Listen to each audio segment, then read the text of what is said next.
Le processus de décroyance peut parfois être engagé par des crises morales. Par cela, je veux dire que celui-ci peut résulter de l'affrontement entre le sens moral personnel d'un individu et la morale divine à laquelle il croit. Mais cela ne fut pas mon cas. Et nous reparlerons dans la vidéo des autres façons de réduire la dissonance cognitive, sans pour autant abandonner ses croyances. Le fait est que le sujet de la morale revient souvent sur la table lors des débats entre croyants et athées. Ce que l'on entend de la part de certains croyants, c'est que eux ont l'avantage d'avoir une morale objective, absolue, et qui ne va pas fluctuer comme ça au gré de la société. La loi des hommes évolue au gré des évolutions de la science, des prises de conscience. L'évolution de la science, c'est d'horreur, la science. Tandis que les athées auraient une morale subjective, fragile, changeante, quand ils ne sont pas tout simplement immoraux. Mais de la part de certains athées, on entend aussi souvent la critique selon laquelle les croyants seraient en fait profondément immoraux, car eux ont besoin de la promesse d'une récompense éternelle pour faire le bien, sans quoi ils se permettraient de voler et de tuer à tout bout de champ. Dans les deux cas, il y a des raisons tout à fait légitimes qui ont poussé les uns et les autres à avoir cette opinion. Et pourtant, je vais essayer de vous convaincre dans cette vidéo que les deux ont un peu raison a priori, mais que sur l'essentiel, les deux se trompent. On va imaginer deux mondes parallèles en ultra simplifié pour représenter les deux paradigmes, croyants et non croyants. Donc le monde 1 où Dieu existe et le monde 2 où Dieu n'existe pas. On va laisser de côté toutes les alternatives spirituelles pour le moment, et on va supposer qu'on parle du Dieu des principales religions abrahamiques. Et donc, le monde 1 posséderait une morale objective, car Dieu ne pouvant pas se tromper, la morale de son livre sacré sera toujours bien supérieure à la morale humaine. Par exemple, moi qui suis un ancien croyant, je vivais dans le monde 1, mais au fond de moi, quand j'écoutais mon sens moral personnel sur le sujet de l'homosexualité par exemple, eh bien je n'arrivais pas à avoir de problème à ce que deux hommes qui s'aiment vivent leur amour. Du fait de mon éducation teintée d'homophobie, oui, je trouvais ça bizarre, et même cela me dégoûtait. Mais si ça ne concernait personne d'autre et que les deux étaient d'accord, bah au fond, on s'en fiche, non ? On s'en fout. C'est comme ça.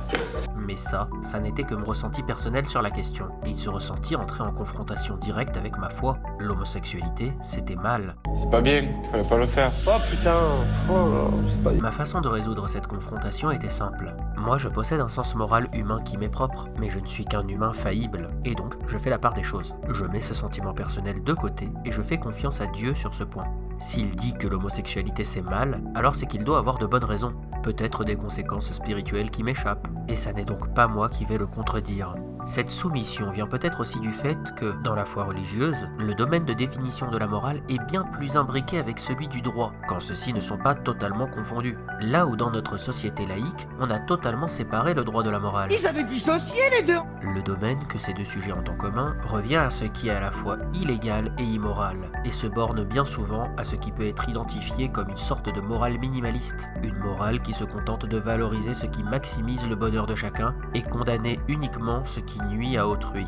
Parlons à présent du monde où Dieu n'existe pas, et je demande aux croyants de faire l'effort de se plonger dans ce paradigme. Venez, je vais vous montrer. Si ça vous est trop difficile, vous n'avez qu'à voir ça comme un raisonnement par l'absurde. Partons du principe que Dieu n'existe pas et voyons ce que ça donne. Si Dieu n'existe pas, alors forcément, le livre sacré est juste écrit par des humains. On va ignorer ici les alternatives comme les extraterrestres ou le reste. De ce point de vue, non seulement il n'y aurait pas de morale objective provenant des livres saints, mais en plus, il s'agirait là d'une vieille morale poussiéreuse figée dans le passé, arriérée et éclairée à l'aune du savoir limité de ces gens. Et ça n'est pas de leur faute. Mais c'est pas de votre faute. Un exemple, si on est dans le monde 1, où Dieu existe, et que son livre est la vérité absolue, imaginons que Dieu y écrit clairement qu'il envoie des épidémies de peste à cause de la médisance. Les premières personnes touchées sont les personnes médisantes, et sont donc traitées en criminels et enfermées à l'écart du peuple. Mais Dieu ajoute un remède dans ses écrits saints. Celui qui se sait coupable de médisance doit venir sacrifier des oiseaux sur l'autel du temple. Après quelques sacrifices, on voit l'épidémie reculer, non sans avoir emporté quelques dizaines de personnes sur son passage. Si on reste dans le paradigme du monde 1, a priori tout est cohérent et la marche à suivre est claire. Arrêtez d'être médisant et sacrifiez des oiseaux si vous n'avez pas pu vous retenir. En même temps d'imposer une dissuasion qui permettra de provoquer un meilleur comportement en société, le sacrifice d'oiseaux aura pour effet de faire reculer l'épidémie, ce qui est bien. Maintenant, analysons tout ce que cela donne dans le monde 2, où Dieu n'existe pas. Il va sans dire que dans ce monde-ci, tous ces écrits ne seraient qu'un vaste ramassis de balivernes. Et de superstitions provenant du manque de connaissances de ces personnes en médecine. Alors qu'il suffirait à ce peuple de découvrir les antibiotiques pour éradiquer la peste, on a des gens qui criminalisent des innocents qui tombent malades, et qui pensent avoir fait le max de ce qu'ils pouvaient faire en termes de combat contre la maladie en sacrifiant des oiseaux. Dans le monde 2, de pareilles croyances seraient perçues comme terriblement préjudiciables pour la société, et certaines mesures seraient considérées comme immorales. Immorales, oui, mais selon une morale subjective. Et qu'est-ce qu'une pauvre morale subjective humaine face à l'objectivité absolue des sacrifieurs d'oiseaux ? Ce que j'essaye de vous dire, c'est qu'on a un monde 1 qui possède une morale absolue supérieure à notre sens moral humain individuel. Mais dans le monde 2, on a une morale dépassée et non éclairée, qui non seulement est subjective, mais s'avérera même inférieure au sens moral interne de n'importe quel humain moyen vivant en 2025. La morale subjective de l'individu moyen en 2025, abreuvée malgré lui de toutes les découvertes scientifiques de notre monde, est certes faillible, mais elle est certainement préférable à celle du sacrifieur d'oiseaux d'il y a 2000 ans. Si les sacrifieurs d'oiseaux comprenaient tout d'un coup qu'ils étaient dans le monde 2, et s'ils obtenaient soudainement toute la connaissance requise en médecine, eux-mêmes seraient d'accord pour qualifier de mauvais tout ce qu'ils ont fait jusqu'à présent. L'argument de la morale objective détenue par les croyants ne peut être un argument que si on a déjà établi que l'on se trouvait dans le monde 1. Vous ne pouvez pas invoquer cet argument si vous avez zappé cette étape.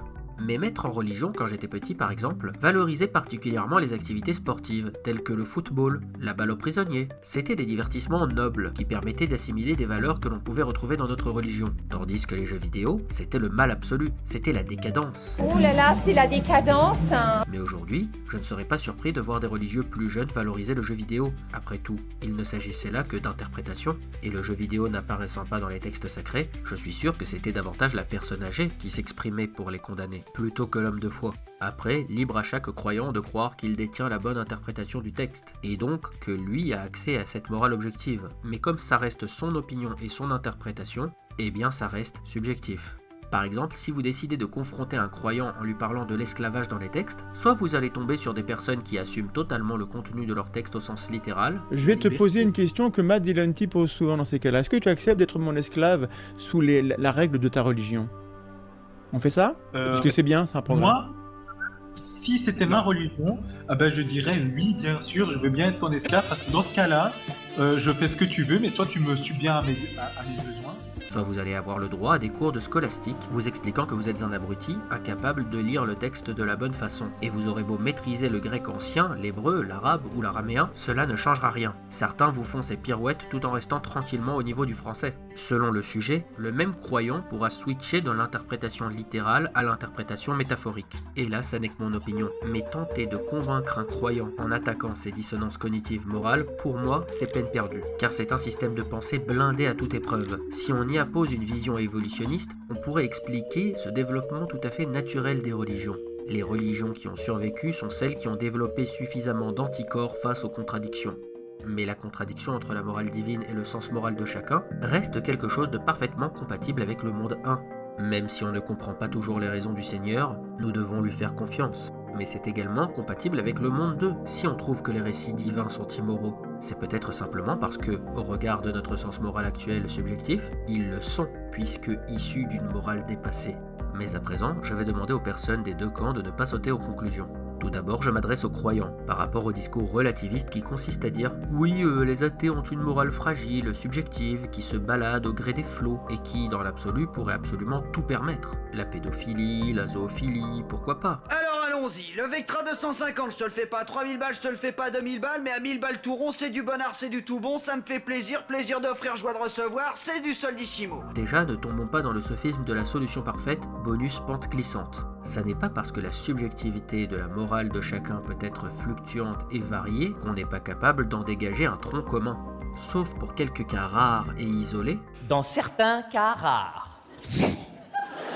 Dans certains cas rares. Dans la société de 2025, on est globalement tous d'accord qu'il ne faut pas ôter la vie à des bébés innocents, par exemple, ou qu'il ne faut pas forcer des femmes à avoir des rapports. Ce domaine de morale commune à une écrasante majorité de la population, ça n'est certes pas objectif, mais c'est transsubjectif. C'est la collaboration de toutes nos subjectivités mises en commun. Bien, je m'aperçois donc malheureusement une fois de plus qu'apparemment la pédophilie ne fait donc pas encore complètement l'unanimité en France. La position d'une personne qui ne croit pas en Dieu peut être la suivante. Concentrez-vous, on est dans le monde 2 là. De tout temps, de cette concertation entre les humains et de la confrontation entre toutes ces subjectivités, l'on a pu faire émerger un corpus de croyances concernant une certaine morale commune qui mettait tout le monde d'accord. Alors les hommes ont fini par coucher cette morale par écrit. Notez qu'à des époques reculées, la moyenne des gens ne s'émeuvait guère de marier une fillette à 6 ans, de posséder et même de battre des esclaves, de torturer des animaux pour le plaisir. Dans le monde 2, les livres saints rédigés alors témoignent donc de la transsubjectivité des personnes de cette époque. Si Dieu n'existe pas, et qu'il n'y a guère de morale objective et absolue, alors nous devons nous contenter de la collaboration de toutes les subjectivités.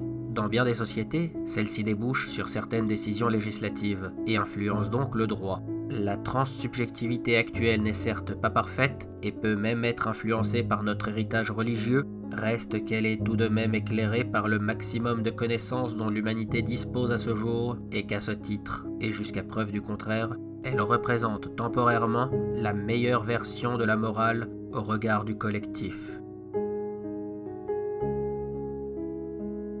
Pour le philosophe Peter Singer, la morale n'est qu'une des caractéristiques de notre évolution.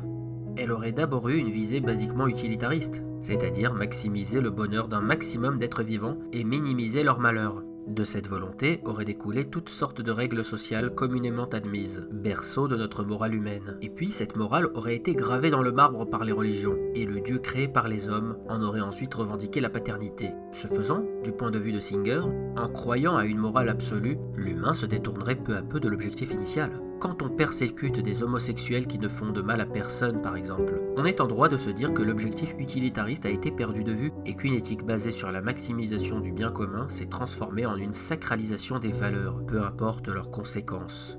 Mais je vais également mettre en garde les athées. Parfois, vous entendrez certains croyants prétendre qu'ils n'auraient aucune raison de bien se comporter s'ils ne savaient pas que Dieu était derrière eux pour les surveiller, et qu'ils n'auraient aucune raison de faire le bien si aucune récompense divine ne les attendait dans l'au-delà. Et cette prétention de certains croyants est également souvent à la base de leurs projections athéophobes, car ils en déduisent logiquement que ceux qui sont privés de Dieu peuvent donc se permettre toutes les infamies tant qu'ils sont assurés qu'il n'y aura aucune conséquence. En entendant de telles paroles provenant des croyants, j'ai plusieurs fois vu des athées réagir en disant « Ces croyants-là sont des dangereux psychopathes. Ils font l'aveu d'eux-mêmes que s'ils ne se mettent pas à se comporter en crapules et en criminels, c'est juste par peur de Dieu. Comme un pitbull enragé avec une muselière qui te fixe en grognant et dont le maître te prétend qu'il est très doux au prétexte qu'il ne t'a pas encore réduit en miettes. J'entends même dire certains athées que pour ces croyants-là, ils sont bien contents que les religions existent. Sauf que non, ça n'est pas vrai. C'est pas vrai. Les croyants aussi ont une morale interne indépendante de leur Dieu, et le fait que certains croient que l'origine de leur bonté est divine ne veut pas dire que c'est vrai. Je suis certain que ces gens bienveillants le sont naturellement, et qu'ils cherchent en Dieu des causes de ce qui est en fait inné. La preuve en est l'interprétation métaphorique des pires textes par certains croyants. Il semble que pour cela, c'est bien Dieu qui peut se distordre à loisir pour correspondre à leur morale interne, et non l'inverse, si bien que cela leur permet de confondre l'un à l'autre. Et les croyants qui prétendent que seul Dieu peut être la source de leur morale, je leur propose l'expérience suivante. Imaginez que Dieu en personne vous parle. Il vous dit que vous n'avez qu'à appuyer sur un bouton pour ôter la vie à un petit bébé innocent, que vous ne connaissez pas, de l'autre côté de la terre. C'est pas gentil, hein? Dieu en personne vous assure que vous avez le droit de le faire, et qu'il ne vous en tiendra absolument pas rigueur. Mieux, il vous récompensera de 100 €. Mais il ne vous y oblige pas. Rappelons que Dieu ne peut pas mentir. Et n'essayez pas de fuir l'expérience de penser en disant « Mais Dieu ne dirait jamais un truc pareil !» On imagine. Si jamais, selon votre propre paradigme, vous n'avez aucune raison rationnelle de ne pas appuyer sur ce bouton, car vous avez tout à y gagner et rien à y perdre. Vous ressentez ce truc au fond de vous qui vous dit « Bon, Dieu ne m'y oblige pas, alors je suis pas obligé ». Bravo, vous êtes des humains doués d'empathie. Croyant ou non, la majorité d'entre vous refusera de tuer le bébé, et heureusement. Je vous laisse avec une petite question pour les croyants. Existe-t-il des points de morale où vous êtes en désaccord avec Dieu ? Attention, je parle d'un désaccord franc et direct. Le Dieu auquel vous croyez dit que c'est mal et vous pensez qu'il a tort. Deuxième question, existe-t-il dans le monde au moins 10 personnes qui sont d'accord avec vous à l'identique sur absolument tous les points de la morale ? 10 personnes avec qui vous êtes d'accord sur absolument tout, sans aucune petite exception. Si à ces deux questions vous avez répondu non, alors on a affaire au plus grand coup de bol du siècle. Sur les milliards d'humains existants sur cette planète, il y a un Dieu à la morale objective. Et, coup de bol, il est d'accord avec vous sur tous les points. Une étude a été faite sur plusieurs croyants. On prenait un sujet de morale précis et on posait 3 questions. Première question, quelle est votre opinion personnelle sur le sujet ? Ensuite, on leur parle d'une tierce personne et on demande « Et que pense cette personne sur ce sujet ?» Pour finir, on demande « Et que pense Dieu sur ce sujet-là ?» Les images cérébrales des sujets, quand ils parlaient de leur opinion personnelle, étaient très différentes que quand ils parlaient de l'opinion d'un tiers. Mais quand il s'agissait de parler de l'opinion de Dieu, les images étaient parfaitement superposables. Que ce soit moi ou Dieu, mon cerveau considère qu'il n'y a aucune différence. Si on en croit cette expérience, cela semble vraiment rendre la morale, même divine, inexorablement et fatalement subjective. Mais tout cela n'est pas la preuve de quoi que ce soit. Tout ce que l'on vient de dire quant à la projection des croyants sur un Dieu qu'ils ont eux-mêmes fabriqué pourrait être vrai dans un monde où Dieu existerait quand même.